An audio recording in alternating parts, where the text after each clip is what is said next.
এক বুক হতাশা, সামাজিক নিগ্রহ আর দীর্ঘদিনের বঞ্চনা বুকে চেপে বারান্দায় চুপচাপ বসে আছেন দুই বৃদ্ধ। বয়সের ভারে শরীর নুয়ে পড়েছে অনেক আগেই, এখন ঠিকভাবে হাঁটতেও পারেন না, অথচ জীবনের শেষ প্রান্তে এসেও তাদের জীবন কাটছে নিঃসঙ্গ। ৭০ ঊর্ধ্ব ধনঞ্জয় দাস ও শ্রীমতী দাসের জীবনের গল্প এক দীর্ঘ নিঃসঙ্গতার ইতিহাস। টানা ৩৬ বছর ধরে তারা কাটাচ্ছেন একাকিত্বে ভরা জীবন। ব্রাহ্মণবাড়িয়ার নবীনগর উপজেলার ভোলাচং দাসপাড়া গ্রামে বসবাস করা এই দুই বৃদ্ধকে সমাজপতিরা ৩ যুগ ধরে এক ঘরে করে রেখেছে। আশেপাশে মানুষ থাকলেও নেই তাদের কোনো আপনজন। প্রায় ৩৬ বছর আগে ধনঞ্জয় দাস ভালোবেসে বিয়ে করেছিলেন শ্রীমতী দাসকে, তবে দাসপাড়া সম্প্রদায়ের মানুষ তা মেনে নেয়নি। সেই ঘটনার পর তাদের দুইজনকে এক ঘরে করে দেন তারা। ৩ যুগ পেরিয়ে গেলেও নিঃসম্প্রদায়ের বিয়ে, জন্মানুষ্ঠান, পূজা সহ কোনো সামাজিক এবং ধর্মীয় অনুষ্ঠানে তারা ডাক পান না।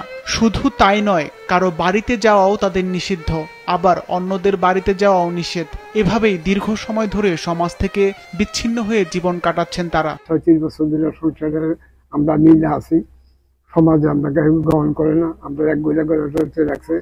আমরা রাস্তাঘাটে দেখ পাইতেছি জুতো ফেলায়, অপবর্ধের একটা লোক আসতে পারে না। আমরা সাহেব হয়ে এসে আমরা শ্মশানে কে নিব, আমরা এই লোক পাইতেছি না, আমরা সন্তান কেউ নাই। রঞ্জিতে এক গইরা গইরা থুইছে, কোনোখানে যাইতে দেয় না, বাইতে বাড়িতে দেয় না, কষ্ট দেয়, জ্বালা যন্ত্রণা দেয়, কথা কথা করে আমার ডাহে। তবে মানবিক দিক বিবেচনায় তাদেরকে আবারও সমাজে ফিরিয়ে আনতে উদ্যোগ চলমান রয়েছে বলে জানান ভোলাচং দাসপাড়া এলাকার সভাপতি সুভাষ চন্দ্র দাস। আগের মুরব্বীরা করতে, এরাও তো খেয়াল করতে না, এতদিন হইতে পারে না। আমরা বাড়ি ঘরে থাকলে এতদিন হইতে পারে না, এটা একটু অতিরিক্ত হয়ে গেছে। স্থানীয় জনপ্রতিনিধিদের সাথে আলোচনা করে দ্রুত সমস্যার সমাধান করা হবে বলে জানান এই জেলা প্রশাসক।